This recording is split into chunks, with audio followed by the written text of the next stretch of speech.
empirical world. Social science, as we know, endeavors to create a general understanding of social reality by isolating those factors and mechanisms that are fundamental and universally relevant. The empirical universe, however, constantly plays havoc with this ambition by refusing to be reduced into a set of stable theoretical categories. As teachers of social science, I think we have all seen the disappointed faces of our students when they realize that the theoretical literature is not a department store where you can go to the right shelf and pick up a readily applicable package that is there just waiting to be used for your particular assignment. As researchers, we tend to shy away from the tension between general theory and empirical complexity. And we do this in a number of characteristic ways. Some of us opt for normative theory or formal modeling, and either allow theory to become an end in itself, or apply our theory to a world that we ourselves invent, and which, therefore, is much more cooperative than the ill-mannered empirical world out there. Others become highly specialized on certain empirical segments about which they produce elegant, competent, and well-documented research. Alas, the results tend to represent neither general nor middle-range theory. Little range would perhaps be a better expression. Still others, such as the subjectivist current of recent decades, reject the idea of generalized social science knowledge altogether. It's all in the heads of scholars, they say, and they see social reality as a process of communication in which each participant forms a unique understanding of his or her own. However, I contend that taking this road not just does away with the bathwater and any number of babies in it, it throws away the social science bathtub altogether and leaves us basically empty-handed. Now, Stein Rokkan would have none of these easy ways out. Confronted with the choice between theoretical generalizability and empirical complexity, he took both. At all times, he remained true to the task of striving for general theoretical knowledge about political phenomena. However, theories to him were tools for understanding and interpretation.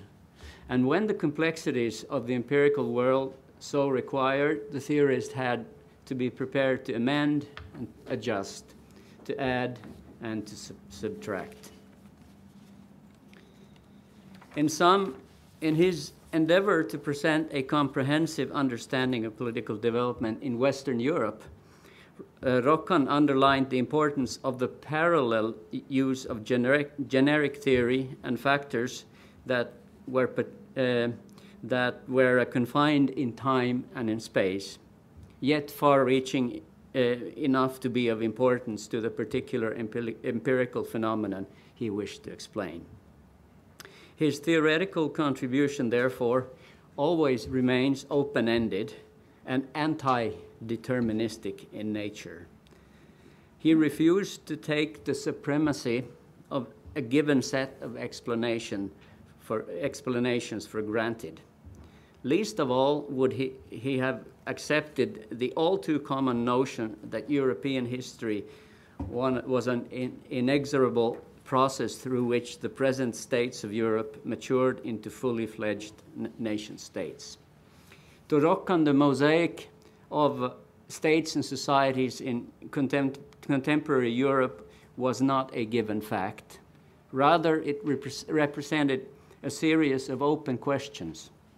Had the constellation of general determinants and historical specificities been somewhat different, the resulting territorial structuring of European politics might have looked quite different. And I think that it is precisely this intellectual openness in his analysis that represents the greatest promise in the scholarly endeavor that carries his name. While the premature death of Stein Rokkan 30 years ago certainly justifies the expression unfinished agenda, I believe Rokkan himself would have preferred the expression unfinishable agenda. For just as little as states and societies ever cease to evolve, will the challenges for social science remain stable. However true we remain to our task of producing general theoretical knowledge. Therefore, taking Rokkan's scholarship into cultures and geographical areas far away from his own West European core, just as Jim Mahoney and Andreas Ufen will do in a very short while, is, I think, precisely what Stein Rokkan would have wanted us to do. By doing so, scholars not only contribute to a broader theoretical understanding of the political universe, they also help us specify Rokkan's analysis of the empirical peculiarities of Europe itself. If we wish to remain true to Rokkan's spirit, we should never forget one of his favorite expressions. Models are to be used, not believed. Thus, our primary obligation to Rokkan's legacy is to put it into active use, however difficult we find it not to believe most of what he presented in his unique scholarship. Thank you. Thank you very much. I think we then move on to the two speakers. And I suggest that we have the two speakers first and then have a general discussion afterwards and comments afterwards. So we'll start with James Mahoney. As I said, he's professor of political science and sociology at Northwestern University. I think I found that you are 75% political scientist and 25% sociologist. And he has published a number of books and lots of other things. And some of the known books are The Legacies of Liberalism, Path Dependence and Political Regimes in Central America, and Comparative Historical Analysis in the Social Sciences with Rüschemeyer, I think. And you have one book which is soon to come, or maybe just out. January, they tell me. Okay, on colonialism and development, Spanish America in comparative development. And I understand you will use Rokkan's concept of critical junctures in the study of political development in Latin America. So, please.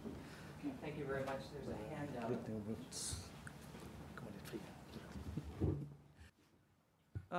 It's a pleasure to talk about the work of Stein Rokkan, as he's known in the United States. And mostly I'll be discussing applications of his work by U.S. social scientists. But as you'll see, many of those applications have been focused on the region of Latin America. And I'm going to center my talk around Rokkan's discussion of the concept of critical juncture, which he originally formulated in his work on party systems with Seymour Martin Lipset. And basically, I want to do two things. First, I want to reflect on the legacy of Rokkan at the theoretical level. I want to look at what he said about the concept of critical juncture and then consider how subsequent social scientists have taken that concept and tried to elaborate it in various different ways, and some of the big theoretical issues that are raised by the concept of critical juncture. Then secondly, I want to consider some empirical extensions of Rokkan's work. In particular, I want to look at how scholars have taken the concept of critical juncture and affiliated ideas and used it to try to make sense of political development in Latin America. And here I'll be looking at a number of applications from U.S. social scientists who work on Latin America, which is also my own major empirical area. Let me start, though, by reviewing the original Lipset and Rokkan argument about critical junctures. And the handout has a series of reproductions from different works. And in the original Lipset and Rokkan argument, they identified three main critical junctures. And in their initial formulation, critical junctures grew out of cleavages within societies, divisions within societies. And they viewed party systems in Europe as forming out of three major critical junctures that in turn each resulted from a specific cleavage. And so the first critical juncture, the Reformation, Counter-Reformation critical juncture of the 16th and 17th century, grew out of a center-periphery cleavage in which the major issues had to do with Catholicism and whether there would be a national religion or there would be one supranational religion. The second critical juncture, what they called the National Revolution critical juncture, happened in the aftermath of the French Revolution after 1789. The cleavage here was between state and church, and the issue was secular versus religious control of mass education. Their third critical juncture had to do with the Industrial Revolution, and the cleavage here was kind of a rural-urban cleavage, land versus industry, and it had to do with things like would tariff levels be set in ways that would advantage rural producers or not, to what extent would there be freedom of industrial enterprise and trade. They also speculated, Lipset and Rokkan speculated about a possible fourth critical juncture between workers and capitalist owners and workers in the aftermath of the Russian Revolution, but they didn't directly theorize that. In their formulation,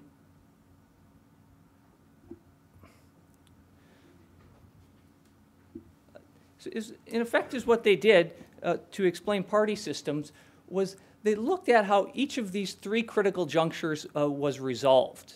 Each critical juncture was built off of a dichotomous cleavage, and in their formulation could essentially be resolved on one side or the other side.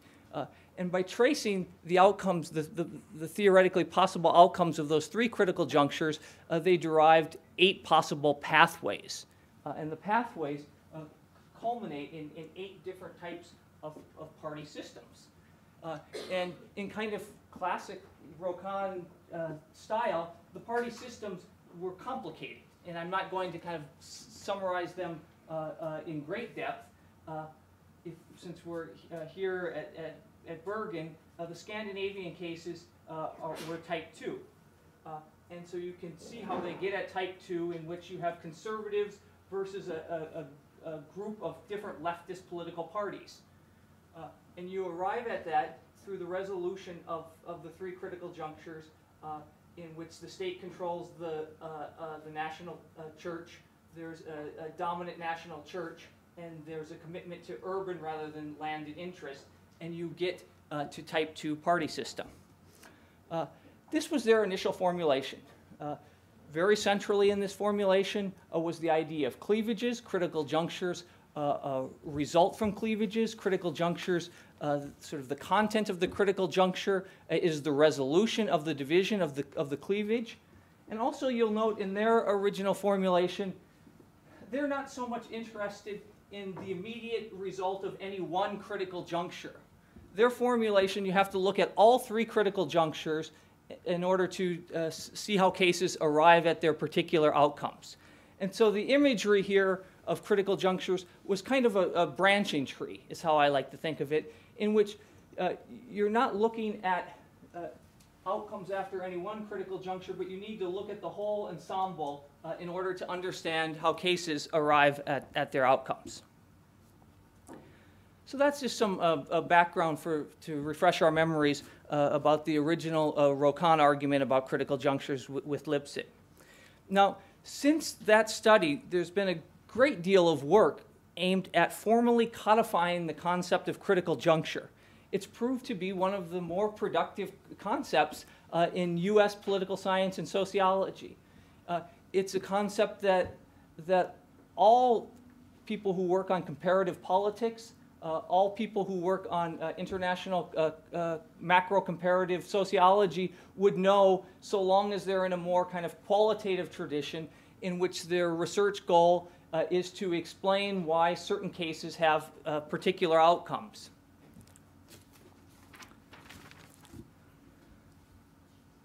And the next page on the handout goes over some of the recent formulations with this concept. Maybe more than anyone else in the United States, Ruth Collier and David Collier, a Berkeley-based team, they were actually my dissertation advisors, have done a lot to elaborate the idea of critical junctures. They wrote a book called Shaping the Political Arena that was an explicit effort to apply the critical juncture framework to Latin America and to explain party system outcomes in Latin America with this framework. One thing that Rokkan and Lipset did not do was they never explicitly defined critical juncture. And so Collier and Collier went ahead and tried to do that. And according to Collier and Collier, a critical juncture is, quote, a period of significant change which typically occurs in distinct ways in different countries or other units of analysis, and which is hypothesized to produce distinct legacies. So for Collier and Collier, a critical juncture was simply a period of substantial change which brings countries down different paths of development. Collier and Collier then tried to systematically analyze the different building blocks or components of the critical juncture framework. And I've reproduced their figure 1.1 from their book. As you can see, they still maintain cleavage as a central component of the framework, with the cleavage leading to critical juncture. They also are centrally concerned with antecedent conditions, or kind of baseline conditions, against which you can assess the critical juncture and how much the critical juncture has changed things. You'll also see that they have a very complicated diagram here for thinking about the legacy of a critical juncture. And over the last 10 or 15 years, a lot of the theoretical activity in work on critical junctures has been concerned with theorizing the legacy and how we should understand that legacy. And so in their view, a critical juncture produces some legacy, and that's through certain mechanisms of reproduction. And they're also centrally concerned with making sure that the antecedent conditions are not forgotten about, and the analyst continues to consider to what extent the critical juncture, as opposed to the antecedent conditions, produce the legacy. And that's become a really kind of central issue for people who work on critical junctures, making sure that the outcome, the legacy of the critical juncture, isn't fully determined by the antecedent conditions. And as we'll see, that's in just a moment, a number of further theoretical extensions try to address that issue. And then the other thing I should mention about Collier and Collier is they also introduced into the idea the notion that a critical juncture produces a legacy, but that legacy doesn't last forever, and at some point it becomes meaningful to talk about the end of the legacy of a critical juncture.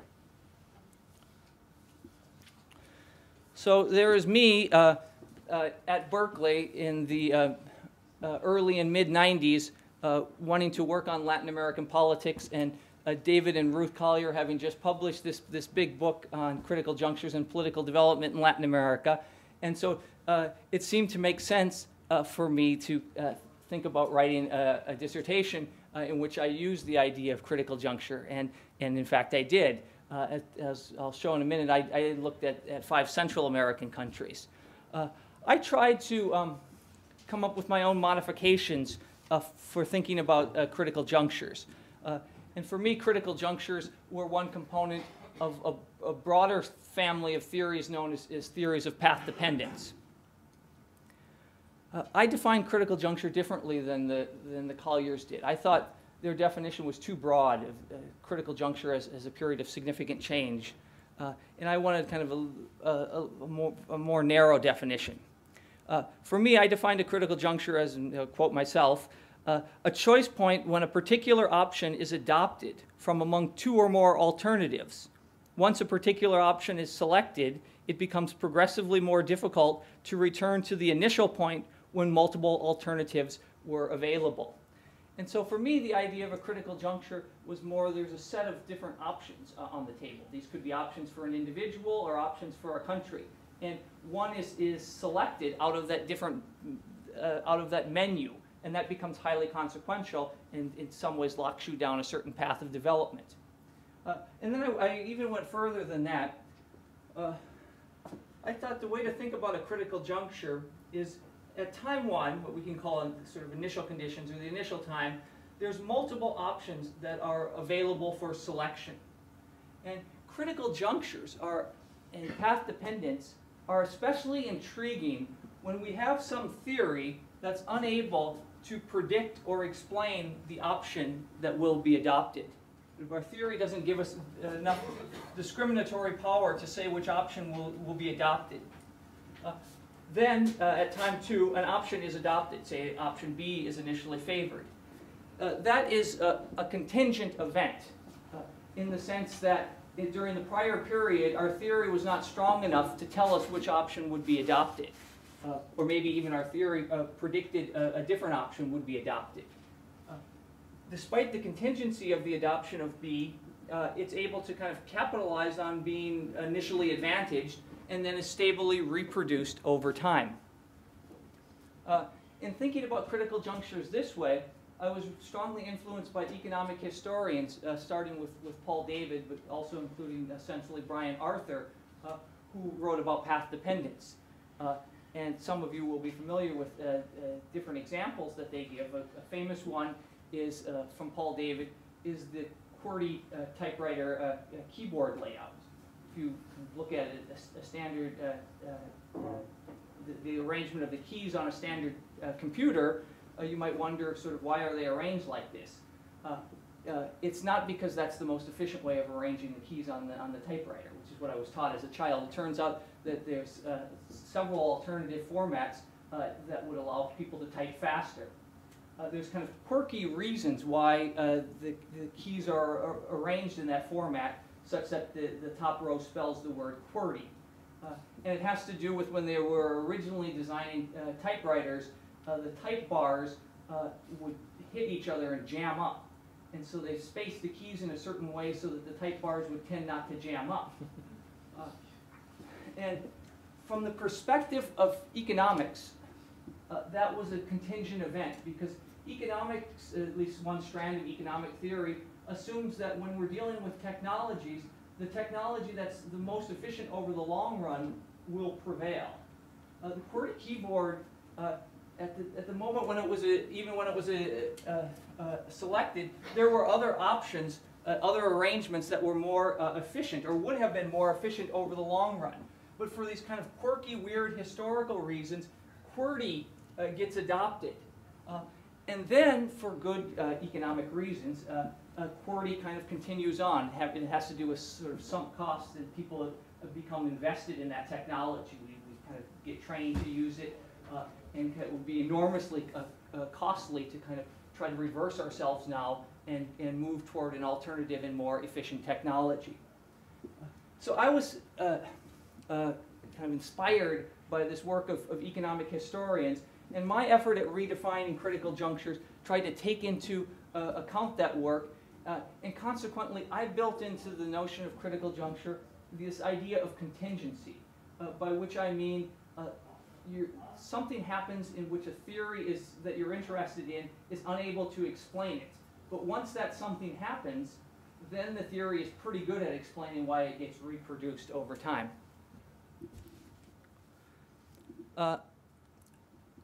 Quite recently, just last year or maybe 2 years ago, in the journal World Politics, Giovanni Capusciu and Daniel Kellerman published an innovative piece further elaborating critical junctures. And over in the US, the journal World Politics is routinely ranked as the second most influential journal in political science. And so this kind of attests to sort of the high profile of work on critical junctures. And they made a number of different innovations. One thing I liked is they agreed that it seems to make good sense to link critical junctures with contingency. They also said we should think about critical junctures in terms of how long the critical juncture lasts relative to the legacy it produces. And they didn't like it when people proposed critical junctures that took a really long time and then produced a legacy that lasted a very short period of time. They thought that kind of violated the sort of meaning of critical juncture. And in a sense, I suppose they didn't do it, but they probably would have been critical in this regard of Lipset and Rokkan. Because if we kind of think about Lipset and Rokkan in a way, you don't get their outcomes until you go through 3 critical junctures that end up taking centuries to occur. And then the outcomes you get don't last nearly that long and eventually get destabilized in some cases after just several decades. So that was another argument that they made. They also wanted to kind of know and try to measure how much of a difference a critical juncture makes. And it led them to this thing, and I'm not going to go over these squiggly equations here. Let's skip that. Let's just sort of march a sentence right about math, but let's just sort of say it in words. How critical is a critical juncture, they asked. The first thing they want to know has to do with temporal leverage. And this has to do with how long the critical juncture lasts relative to the legacy produced by that critical juncture. And you get lots of temporal leverage when you have short critical junctures with legacies that last a long time. That's very good, and that makes the critical juncture more critical. The second component they introduced is what they call a probability jump. And here is what they asked the researchers to do is assess the probability of getting the outcome before the critical juncture has occurred. And then assess the probability of getting the outcome after the critical juncture has occurred. And insofar as before the critical juncture occurred, if kind of given our theories, the probability of the outcome occurring seemed quite low, and then after the critical juncture occurs, given our theories, the probability of the outcome of interest happening is quite high, that's good. That makes the critical juncture more critical. Now, this probability jump and being able to assess the probabilities, it kind of implies a heavy dose of theory. We need theories that allow us to sort of say how likely an outcome is before a critical juncture and after a critical juncture. And insofar as we don't have good theories that allow us to do that, well, then it's pretty hard to assess the probability jump. But nevertheless, it's an innovative article, and it's attempting to give us some new criteria for talking about the relative criticalness of a critical juncture.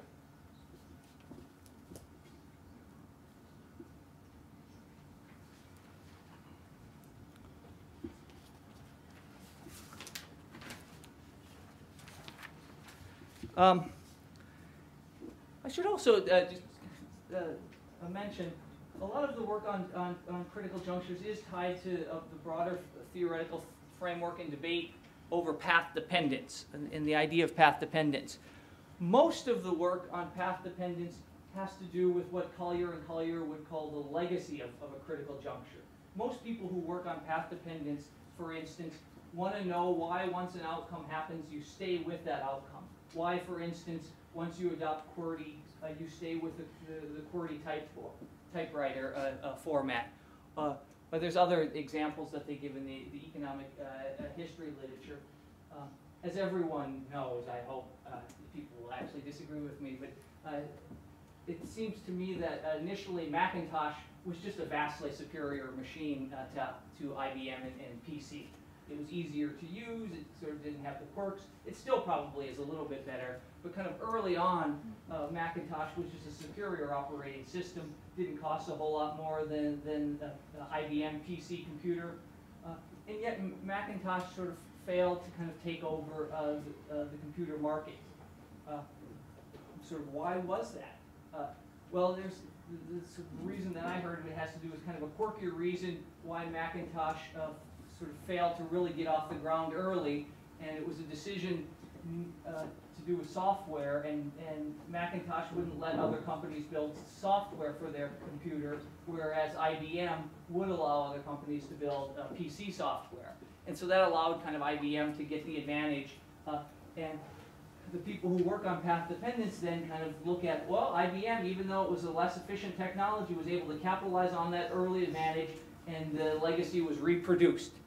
And so people who work on path dependence are centrally concerned with those kind of increasing returns, in which each step down a path makes it more and more likely that you'll continue down that path, even if you would have been better off starting on the other side.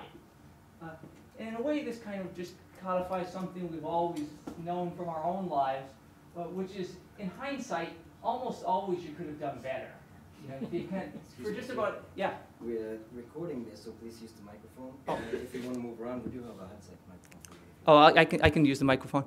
But we'd like to see you moving around. Whenever we kind of go to a talk, it's only 30 minutes after the talk that we think of the great question that we should have asked Amartya Sen. And so in hindsight, we could have done better. And recent work on path dependence is very centrally concerned with developing that idea. But in some ways, in each of those stories, the intriguing part is that initial move where you get onto a funny path, where you select IBM rather than Macintosh, or you select QWERTY rather than one of the alternatives.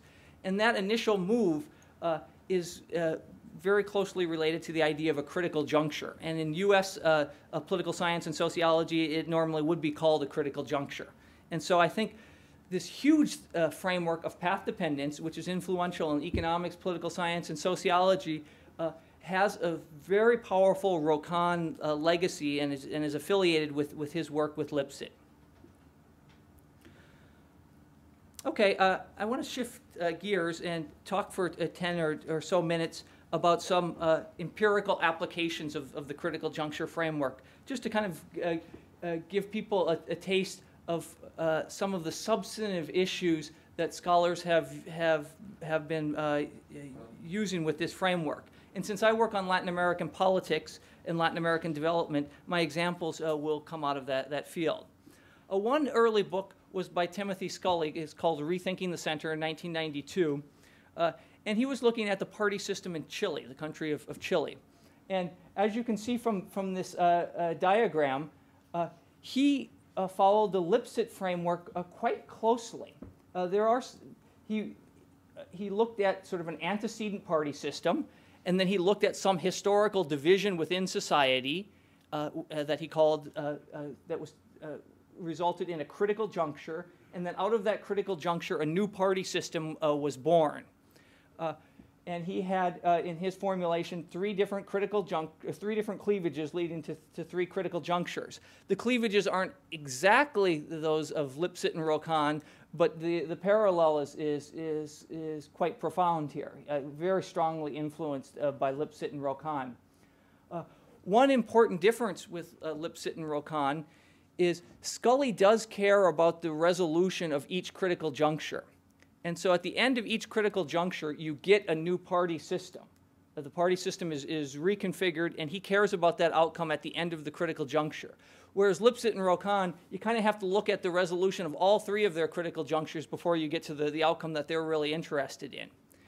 And so Scully kind of goes over about 120 years of history here, and he takes us all the way to the party system as it existed when Allende was elected in 1970 under popular unity. And then at the time of Scully's writing, this was still the Pinochet dictatorship, and so there was no party system. And so this was a very close kind of mapping onto Lipset and Rokkan in order to make sense of political dynamics in Chile. Let me just skip ahead. I'll come back to the other one, but let me skip ahead to Collier and Collier, which I mentioned earlier in their book, Shaping the Political Arena. This is a hugely complicated diagram that I've reproduced here. It would take me some time to kind of go through, it's on the last page of the handout, each step of this, and I won't attempt it. Sometimes the way to read diagrams is to go to the end and get what kind of the last outcome is. And they list it at the bottom here. They have 8 different Latin American countries. They're grouped into 4 different pairs. They did, and so in some ways this is like Lipset and Rokkan. Sort of there's going to be kind of 8 different paths. In the end, they break up the 8 countries, though, into 4 main pairs. Each pair follows the same path. The countries in each pair are different on a number of dimensions, which makes it interesting that they follow the same path. And so on the far left, we have Chile and Brazil. Chile is traditionally a more developed country, more ethnically homogeneous. Brazil, less developed, more heterogeneous. Way over on the right, you have Mexico and Venezuela. Again, kind of on a number of contextual dimensions, they're quite different. And so what Collier and Collier argued is each pair is two very different countries, but they experience the same critical juncture, and as a result, their party system evolves in a very similar way, ultimately culminating in a very similar regime outcome later on down the line.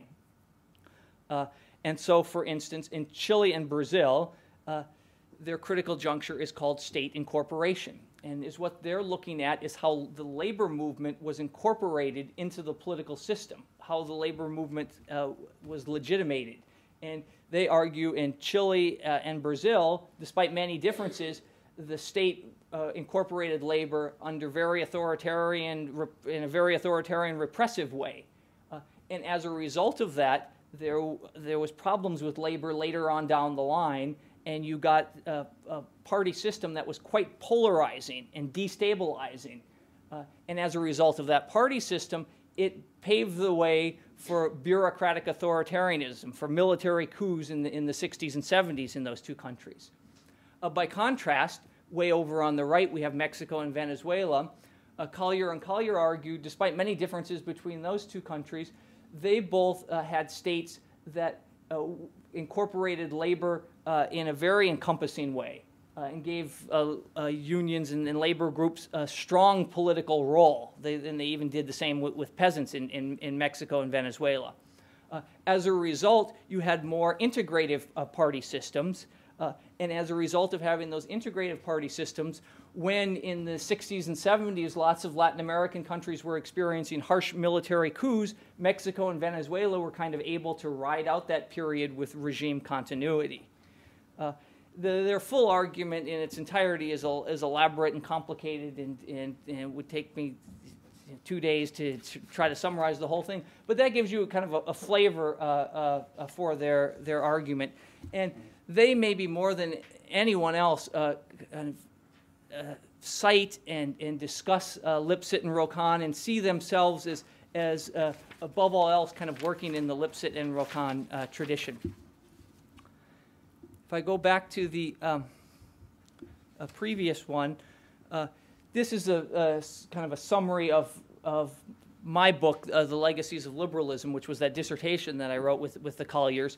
And I was looking at 5 different Central American countries, and the question I asked is why in the mid and late 20th century did these 5 Central American countries have some of the most different political regimes anywhere in the world, from some of the harshest military regimes in Guatemala and El Salvador to Latin America's oldest and in some ways most progressive democracy in Costa Rica, to one-man personal dictatorships in Nicaragua and Honduras.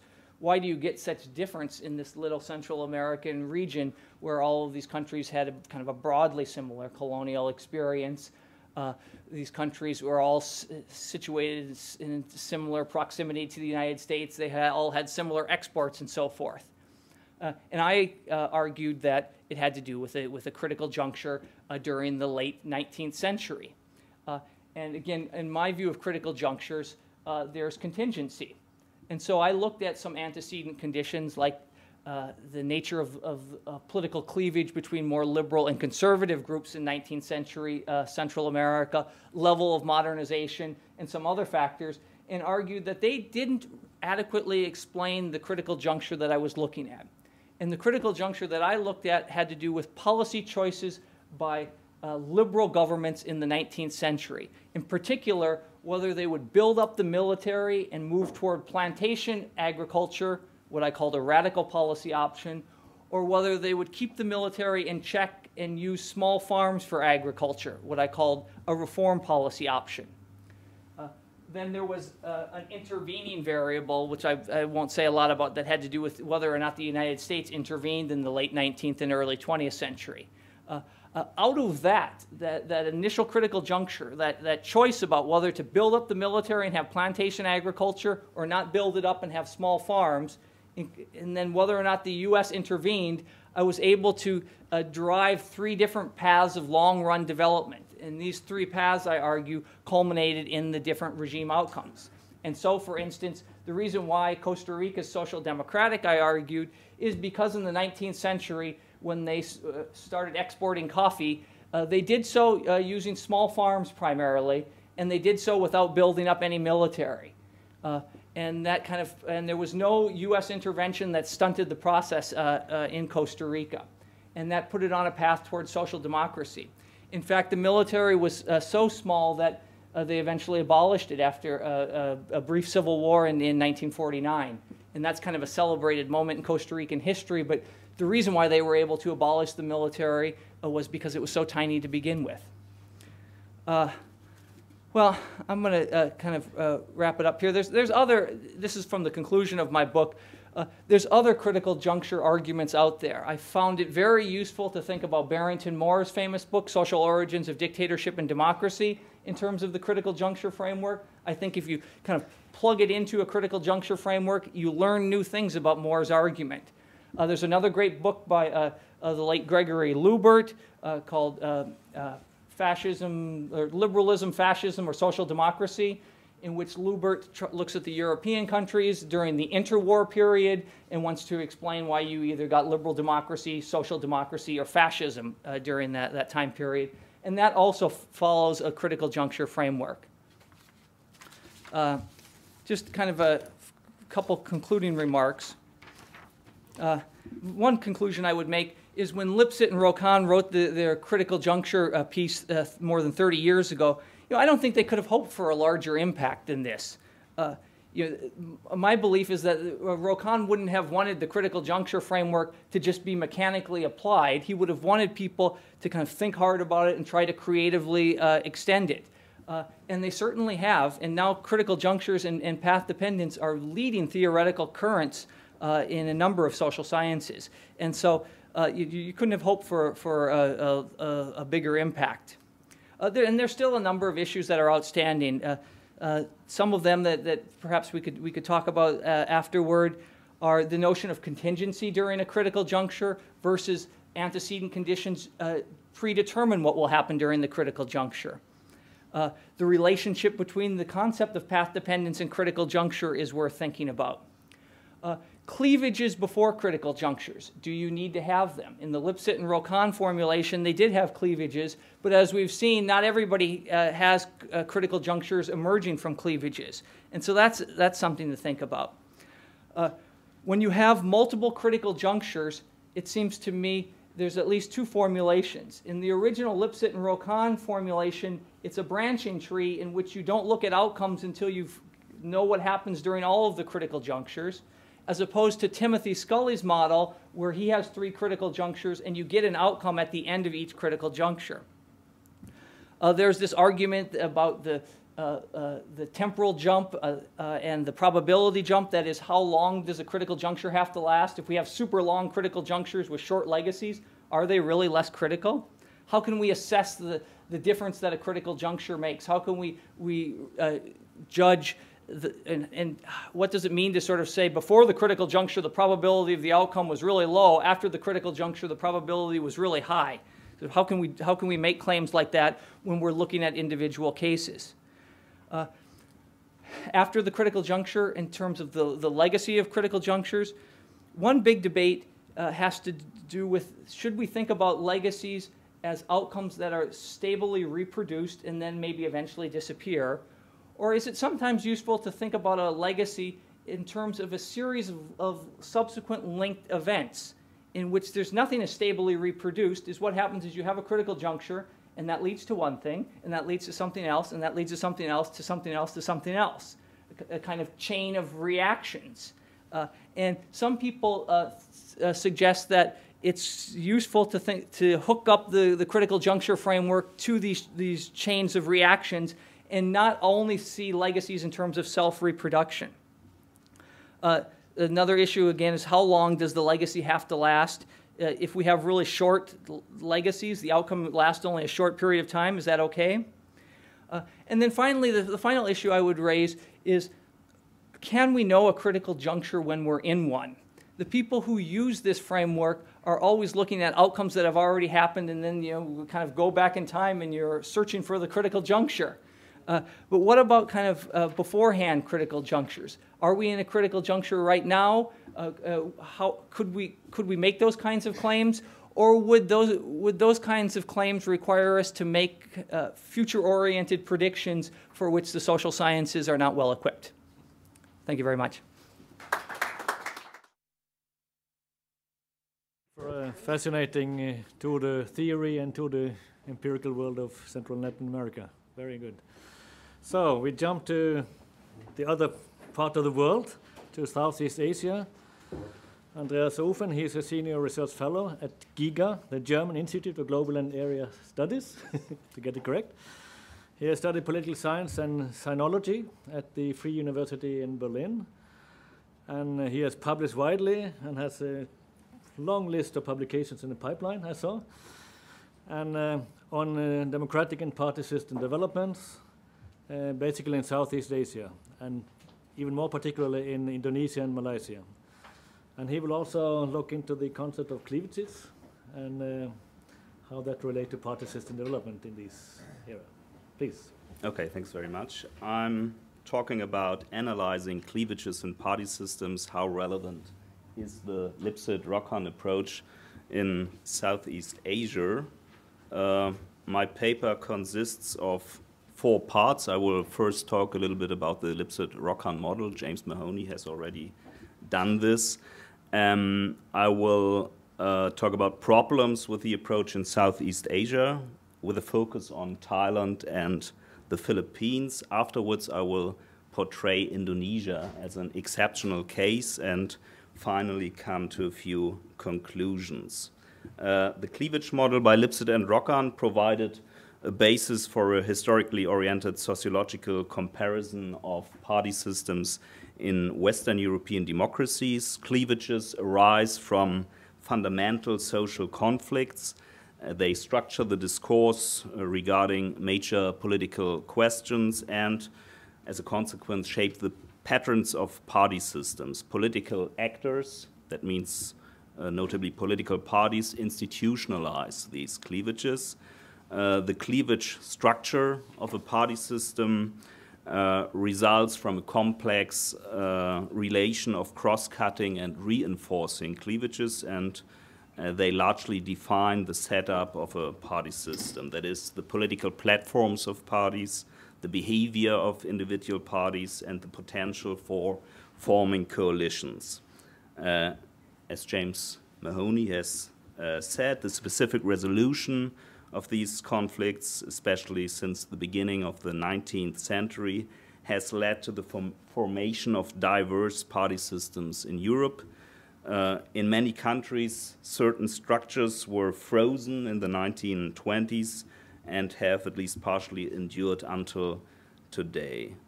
So Lipset and Rokkan differentiated between 4 cleavages against the background of 2 revolutions. I quote from Rokkan, 2 of these cleavages are direct products of what we might call the national revolution, the conflict between the central nation-building culture and the increasing resistance of the ethnically, linguistically, or religiously distinct subject populations in the provinces and the peripheries. That's the center-periphery cleavage. The conflict between the centralizing and mobilizing nation-state and the historically established corporate privileges of the church, the state-religion cleavage. 2 of them are products of the Industrial Revolution, the conflict between the landed interests and the rising class of industrial entrepreneurs, rural-urban cleavage, and the conflict between owners and employers on the one side and tenants, laborers, and workers on the other, the capital-labor cleavage. Recent developments, particularly in Western countries, challenge some of the central theses of Lipset and Rokkan. New cleavages have emerged, particularly the antagonism between materialist and post-materialist values, which, for instance, has led to the rise of green parties. Another new cleavage concerns the conflict between nationalist protectionists and proponents of globalization. In addition, the past few decades have witnessed a de-alignment, resulting in a much higher number of swing voters and decreasing numbers of party members.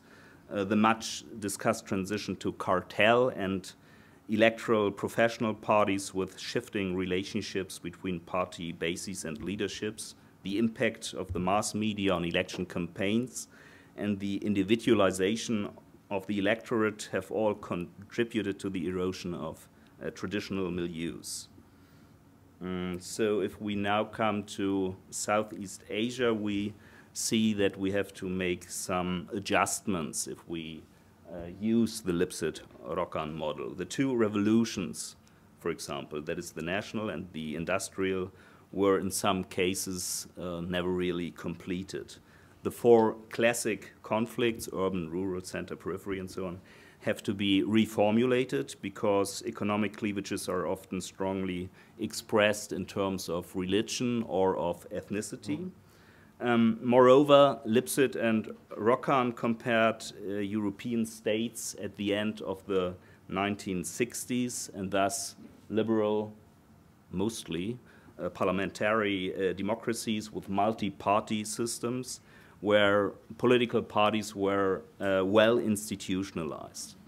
In Southeast Asia, however, liberal democracies simply do not exist. We find full authoritarian regimes, electoral authoritarian regimes, and electoral democratic systems. Most parties and party systems are poorly institutionalized, and parties are often characterized by personalism and clientelism and have weak political platforms. Moreover, labor and peasant organizations were for a long time repressed, so that even under electoral democratic conditions, strong parties of workers could not emerge or re-emerge. The turbulent political trajectories of most Southeast Asian countries have hindered the development of stable party traditions and strong linkages between voters and parties. So in most countries, you never had this kind of freezing. I will illustrate these weaknesses of parties and party systems with respect to two electoral democracies, the Philippines and Thailand. Thailand, at least until 2006, an electoral democracy. Thai parties are marked by factionalism and clientelism. A number of parties were established and won seats, but quickly vanished. Social cleavages are hardly represented in the party system. These parties are shallowly rooted and are organizationally weak, in particular outside of Bangkok. The linkage between politicians and voters is provided by local political cliques via vote canvasses. These local elites, powerful local political, bureaucratic, and business alliances gained importance in the 1980s and 1990s and achieved a significant degree of autonomy from Bangkok politics and caused a growing factionalism within political parties. One reaction to these unstable political machines was the rise of electoral professional parties, such as the Thai Rak Thai party. Such parties are dominated by professional politicians who work together with media, marketing, and advertising specialists. The leadership is personalized. The party is linked directly to voters, and the membership is small. The parties are funded by interest groups and campaign around particular issues. They use polling and focus groups and are not particularly interested in formal membership and party structures. And they are not based on ideologies, but rather on certain marketable issues. Thai Rak Thai was financed almost exclusively by Thaksin and his wife. the party won almost half of the seats in 2001 and more than 3/4 of the mandates in 2005. Finally, the hegemony by the Tairaktai entailed resistance and the dissolution of the electoral democratic regime in 2006. The other case is the Philippines. There you find parties which are mostly founded by presidential candidates.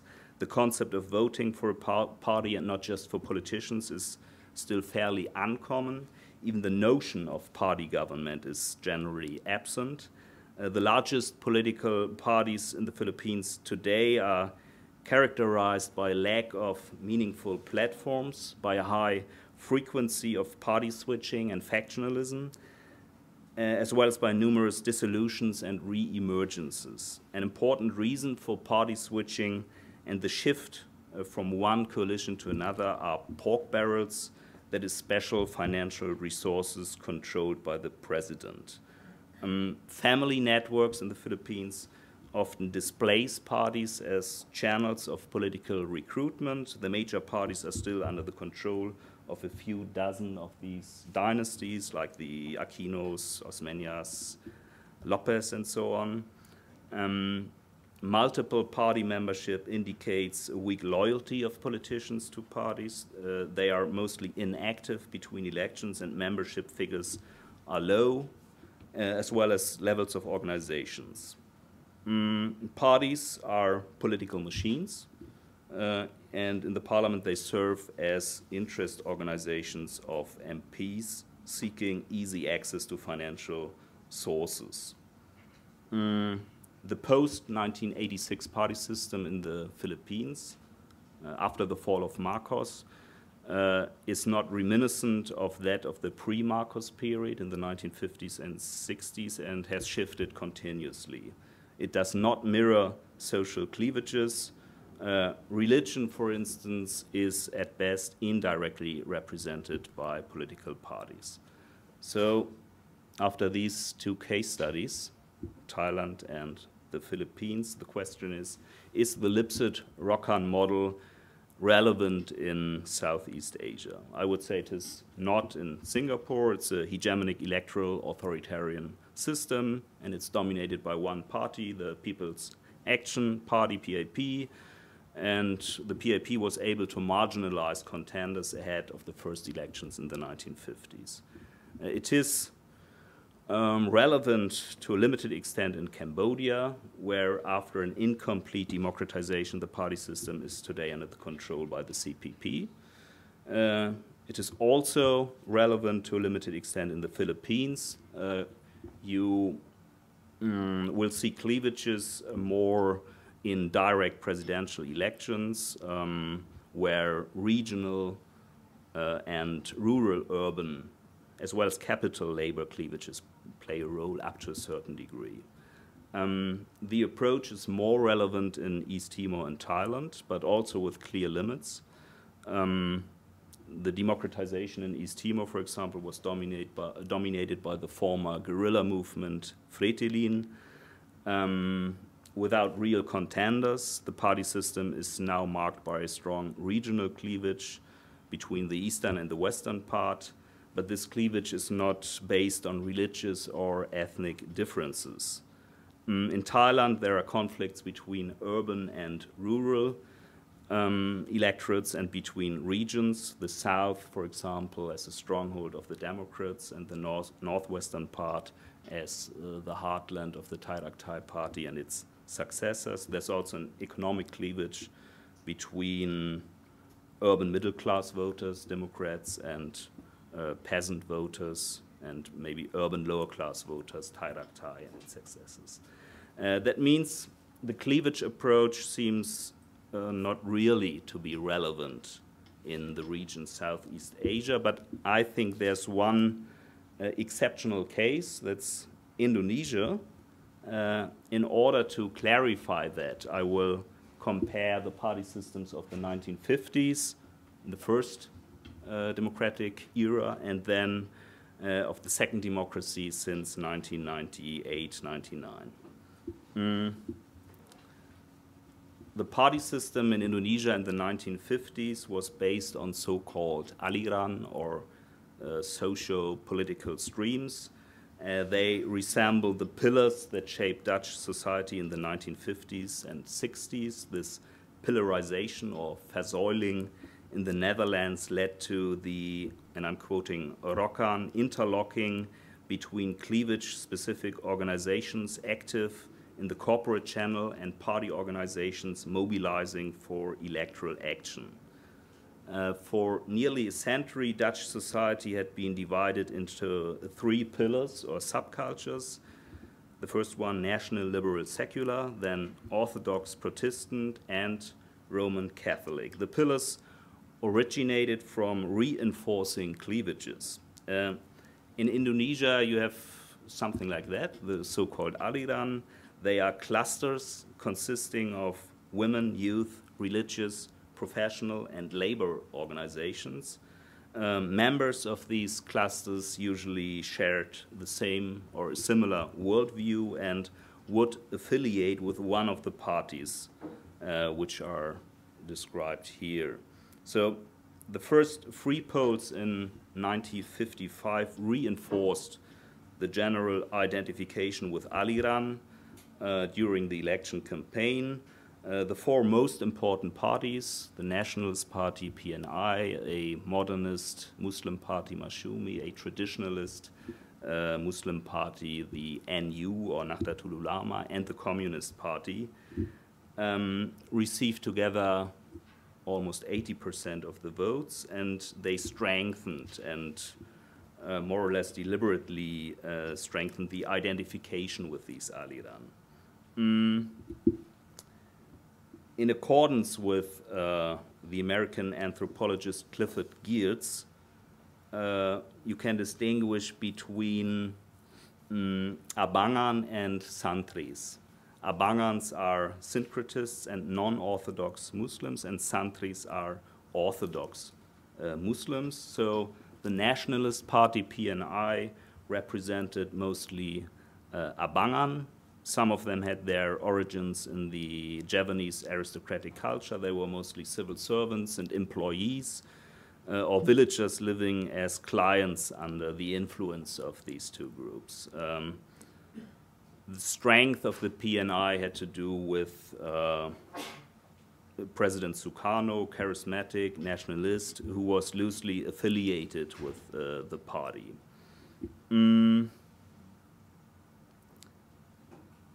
Yeah, he was popular because of his anti-Western radical nationalism and his diffuse political ideology of the small people. The other Abangan party was the Communist Party, the PKI, with a stronghold in urban slums or among impoverished peasants and rural workers. The Santri parties are divided into, as I said, modernists, Masyumi, and traditionalists, Nahdlatul Ulama.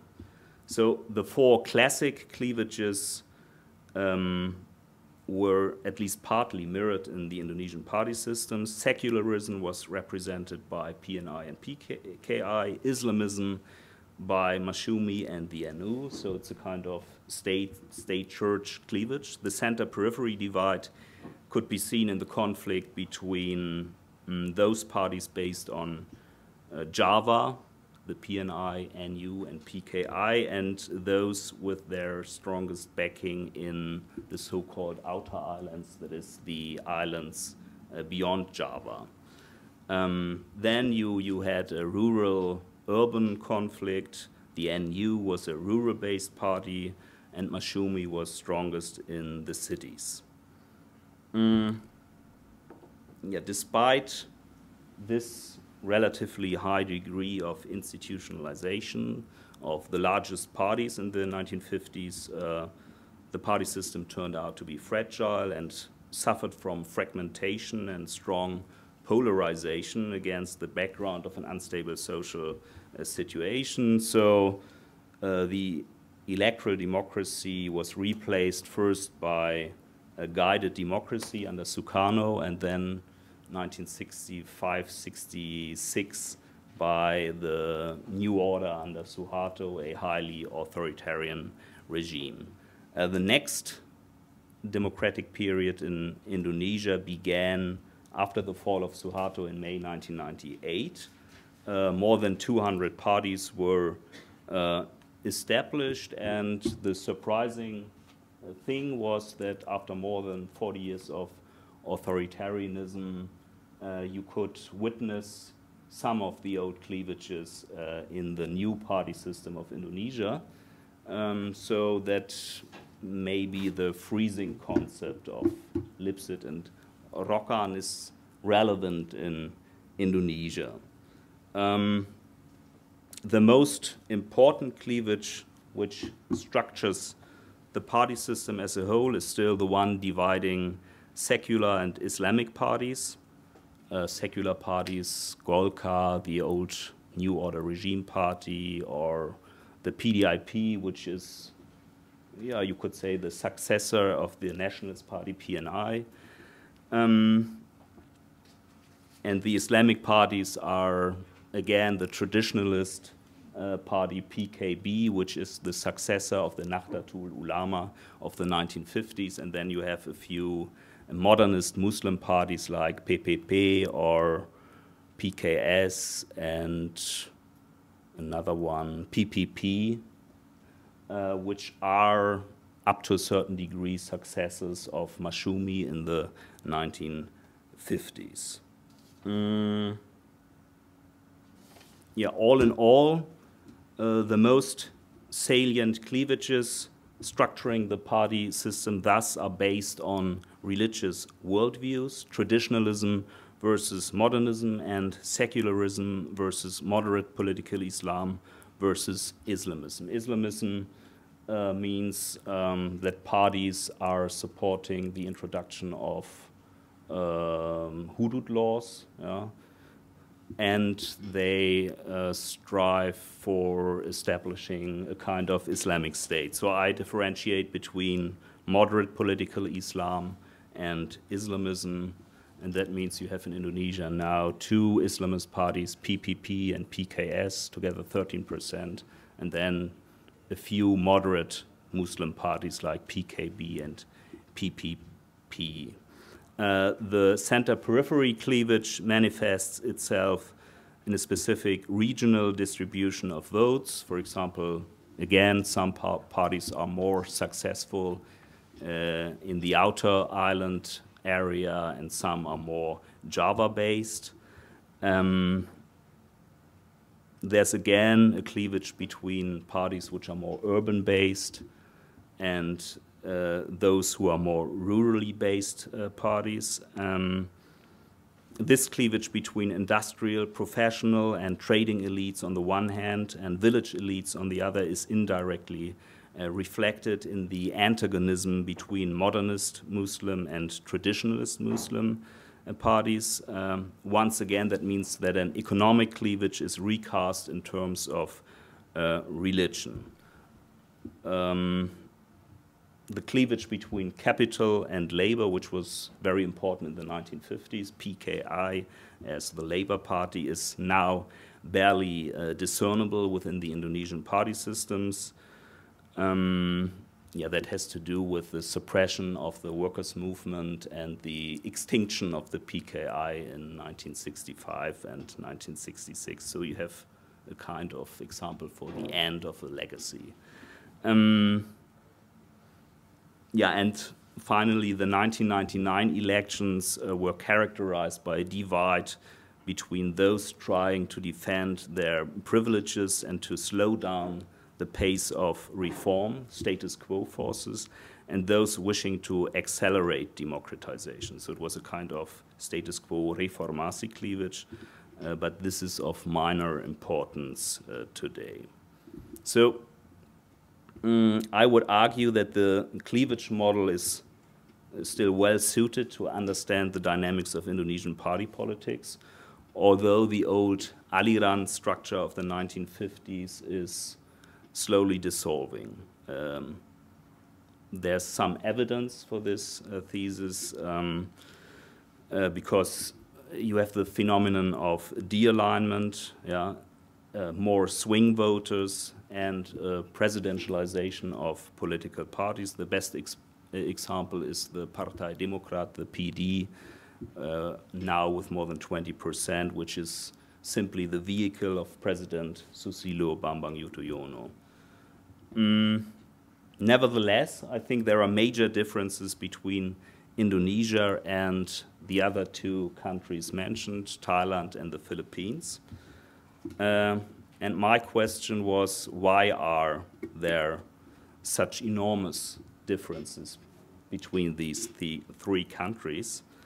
I think one crucial factor, I think it has to do with critical junctures, but I didn't really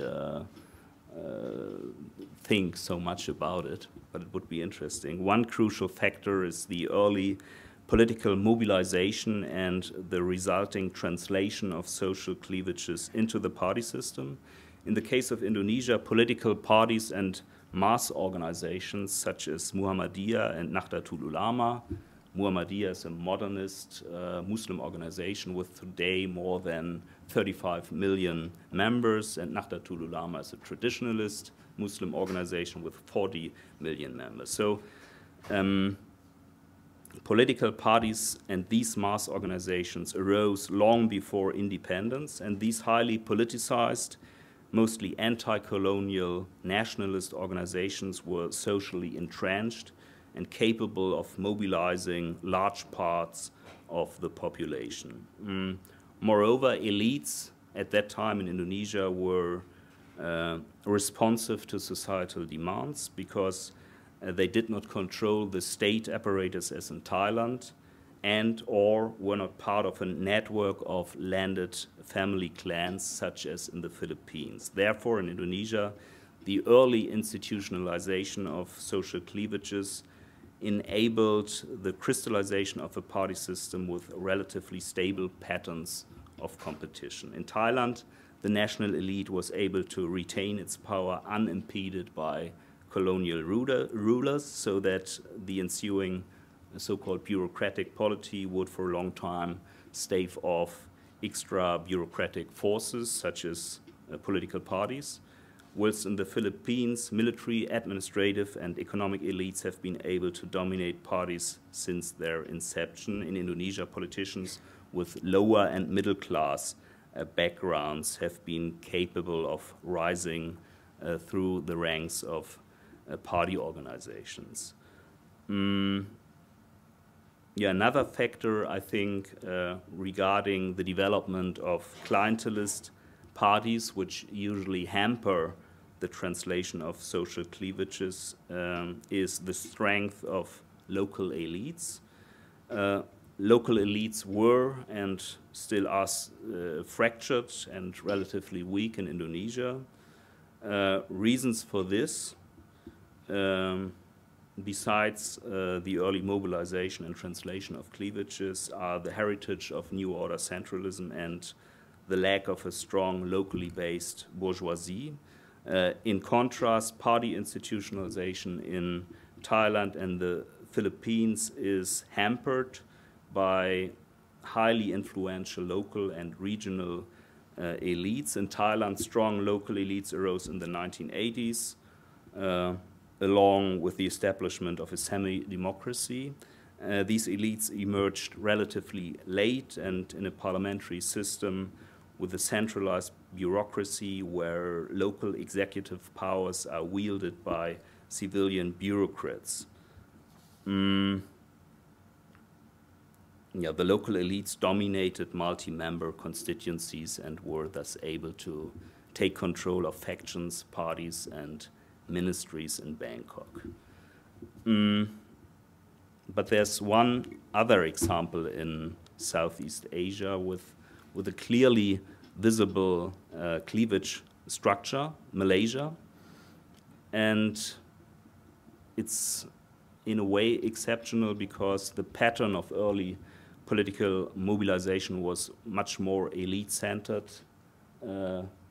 if you can compare it with Indonesia. And in the Malaysian case, it resulted in the so-called bargain that was guided by the colonial power. The bargain was an intra-elite compromise between Malays, Chinese, and Indians with their respective political parties.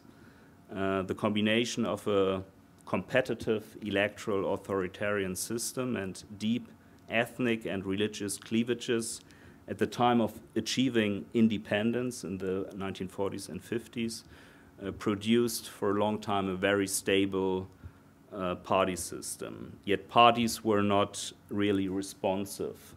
The ethnic and religious conflicts reinforced each other and were manipulated by political elites, and only since 1998 the so-called Reformasi movement emerged, and this entailed a kind of responsive mass mobilization and a new cleavage, Reformasi versus status quo, and that could ensue a thorough democratization. Until now, the party system is based on clear cleavage patterns, but elections are so unfair that some cleavages are not effectively translated into the party system.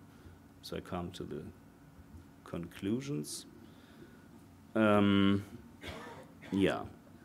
try to show that the approach is relevant, especially in Malaysia and in Indonesia, less so in Thailand, the Philippines, and East Timor, and the other Southeast Asian countries, that when you use the Lipset-Rokkan model, you have to make some adjustments. You will not always find the four classic conflicts, and sometimes you may have to reformulate them because, for example, economic cleavages are often strongly expressed in terms of religion or ethnicity. Another reason is that parties and party systems are very often poorly institutionalized, and thus they are not really able or willing to translate social cleavages into political cleavages in the party system. Because of the turbulent political histories in many countries, you won't have a kind of freezing and stable party and party system structures. And then in the comparison of Thailand, the Philippines, and Indonesia especially, I think that there are specific conditions for the effective translation of cleavages, and they are specific forms of political mobilization by responsive elites before independence or before the establishment or re-establishment of democracy. So that's... Thank you very much. I think you brought Rokkan into a new area of the world.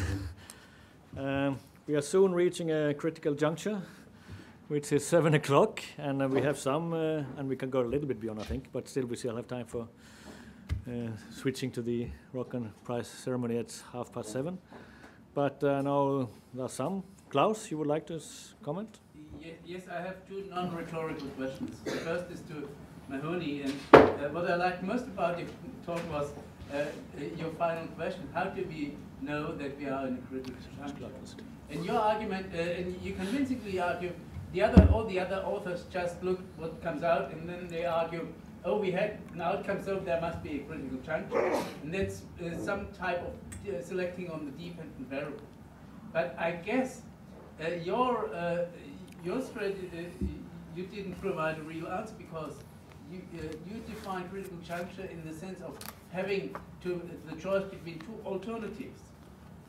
But in most critical situations, actors do not, the default is, I think, actors do not decide.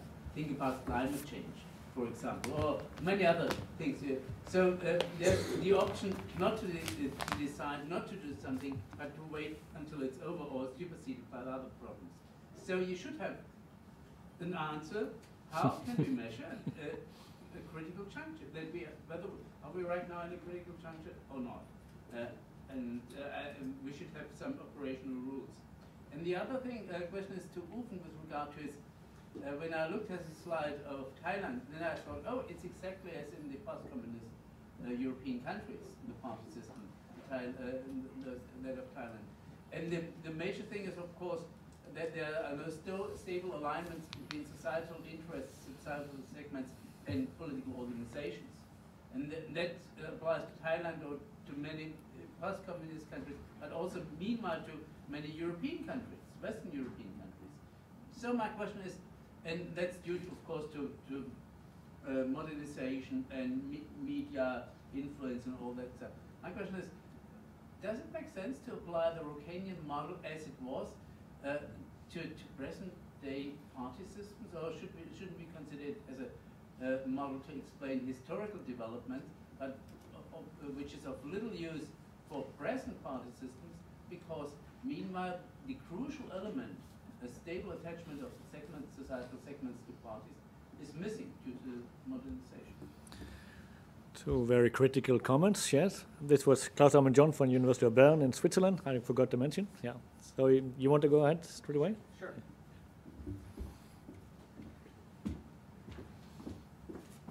I think it's incredibly productive to argue about whether or not you're in a critical juncture in the present time. Those arguments take the form of making predictions about consequences of certain choices. And so in the United States, I argued the Obama election was a critical juncture on all kinds of issues, even on issues like, say, abortion rights, because there was all these old liberals in the Supreme Court that are going to die off or have to retire, and the sort of, if we don't elect Obama, the court will tilt in the conservative direction, and you could easily lose abortion rights. That's just sort of one of many examples in which I argued kind of the choice that citizens make will have these decisive consequences down the road. And so my own view is it is important and productive to make arguments that in present time certain choices are critical junctures. Those arguments have the flavor of predictions, future-oriented predictions, because critical junctures, I still think, have to be assessed in light of the legacies that they produce. And so it amounts to making predictions about what will happen in the future. But if all the social sciences can do is explain things that have happened in the past, well, that's unfortunate, I think. And so I think it's a good thing for social scientists to be talking about and making predictions for the future. My own view is we don't do enough of it. I, in the US, am one of the people that advocate having a journal called something like Journal of Social Science Predictions, in which people have to make forecasts about the future, and sort of how good of an argument they made we'll find out later on down the line. That kind of journal or that kind of research would lead people to be applying the critical juncture framework to the present. So I think it's not many people, I haven't seen any articles that do it or anyone who does it, but I think they should. And I think it's certainly possible to make arguments about critical junctures in the present. Whether or not you're right, it will remain to be seen. You have to wait for the future. Some also thought of establishing a journal of negative findings, but maybe that can be a sequel to your. Klaus Allebeck from Frankfurt, could you please go to the mic or find a mic here? Yeah, sorry. Would you want? Sorry, you should get the chance first. Sorry, my fault. Andreas, could you please? Yeah, just a short answer. Yeah, you asked whether it is still useful, this model, if you talk about current party systems in Thailand, the Philippines, and Indonesia, or whether it would be better to describe or analyze historical developments. And I think if you talk about the Philippines and Thailand, yes, I think the model is not very relevant, and it's maybe better to analyze historical developments. I think OK has done that in party politics on the development of the Thai party system, and that was quite good. But if you talk today about the Thai party systems, I would not really use the Rokkan model, but it is totally different in Indonesia, because after the fall of Suharto and the 1999 elections, everybody in Indonesia and among political scientists was comparing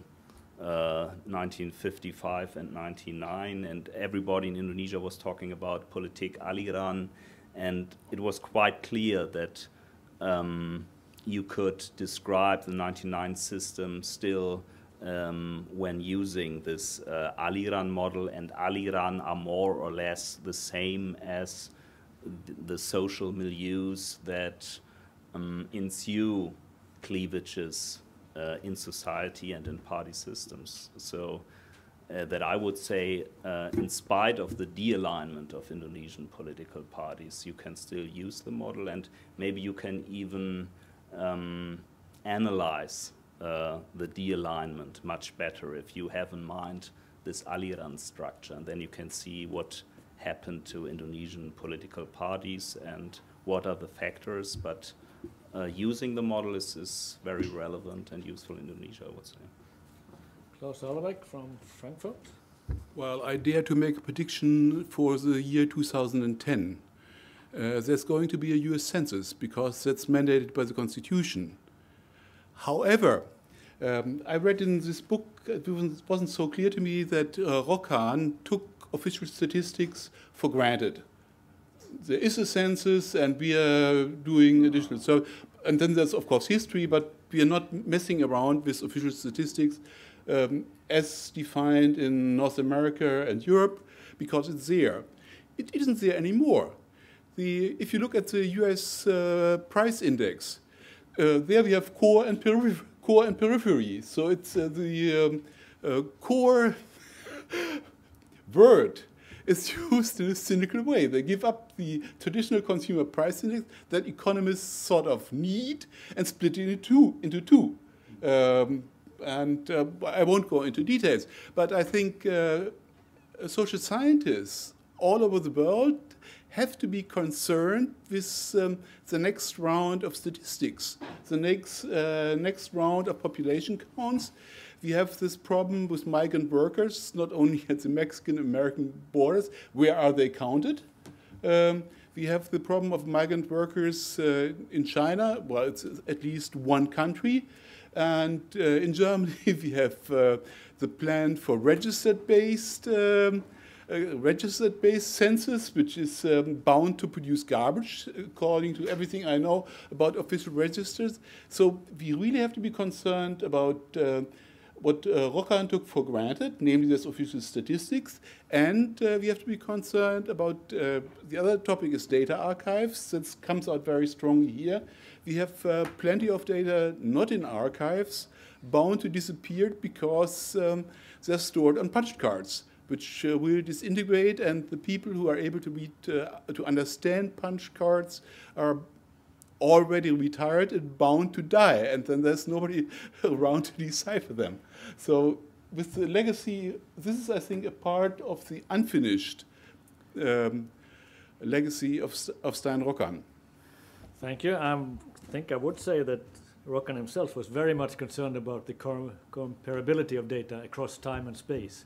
And I think this was one of his motivations for creating these data archives, and to be very critical of the kind of data, and also see how definitions are changing, and also for what reasons are changing, and what problem that creates for your analysis, especially over time, and also compare states. And I think data archive services have become quite more sophisticated over the years. So I think they're on the way, but there's a long way to go, I'm sure. Well, that's my small parenthesis. Van Tagtvedt, University of Oslo. I think we have to stop within 5 minutes or so. Yeah, I would like to. You can go here, then everybody can see you. This has been a most exciting session. Two fascinating presentations. Thank you so much, first of all. Laura Karon emphasized the open-ended nature of Rokkan's models. Mahoney has discussed what really is a critical juncture. He has challenged us to work more on predictions. I would like to challenge you on another score. What about counterfactual history? There are two crucial critical junctures in Western European history. That's Luther's 95 Theses on the door of the Wittenberg Church. And you could also say, of course, Hitler's accession to power in 1933. But what if Lenin had been murdered on the way to Petrograd in 1917? You challenge us to come up with predictions Why don't you use this enormous laboratory of human experience to hypothesize what would have happened if there was another outcome of the critical juncture? So that's another journal coming? Huh? Please, Jim.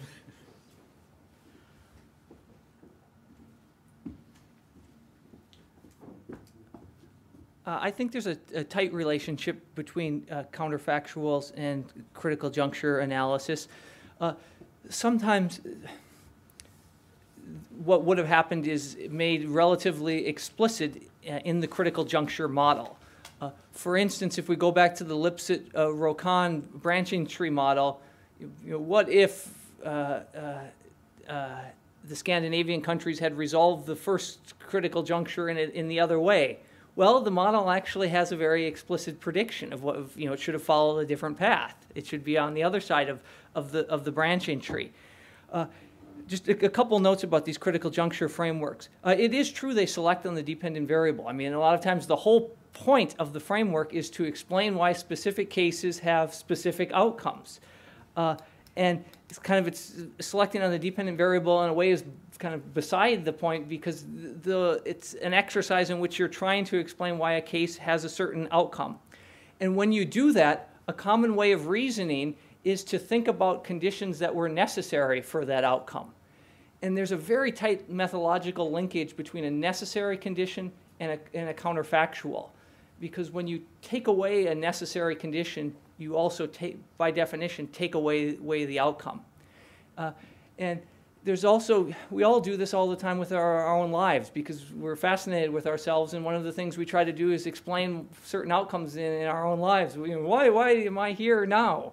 And you do it through a kind of critical juncture analysis, no doubt, when you tell the story of your life. There were certain key moments, maybe certain key things happened to you, or some teacher or something that kind of pushed you down one direction rather than another, and it easily could have gone that other way, but it didn't, and that made a huge difference.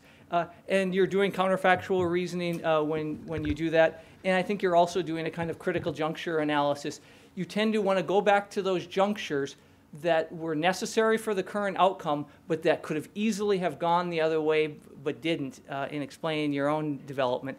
And that's how we kind of reason when we're trying to explain specific outcomes in particular cases. Lauri, would like a comment on this? Yeah, I think the original question by Klaus was comment was very pertinent. Now, I think what it directs attention to is, of course, the passage of time. When Rokkan looked at West European history a few centuries ago, the choices made at those various critical junctures were new. They were new to the world, in fact. 200 years later, those choices have been reproduced time and again, and they're very well known to the rest of the world. So, in fact, you don't have to have a cleavage or a critical juncture to arrive at a specific constitutional or institutional or strategic choice. The power of example is so great that you do not consider an open menu of choices at a time when parliamentarism, democracy, constitutional courts, whatnot, have been there as models and choices for such a long time. The process of diffusion must be brought in to understand that, rather than looking at the cases, the countries, as isolated units. Lauri had a doctoral dissertation on diffusion, so. Do you want to say something, can't you? No? We want the last comment, or otherwise I think the critical juncture is here. I think we have to stop. Thank you very much, all the speakers and others.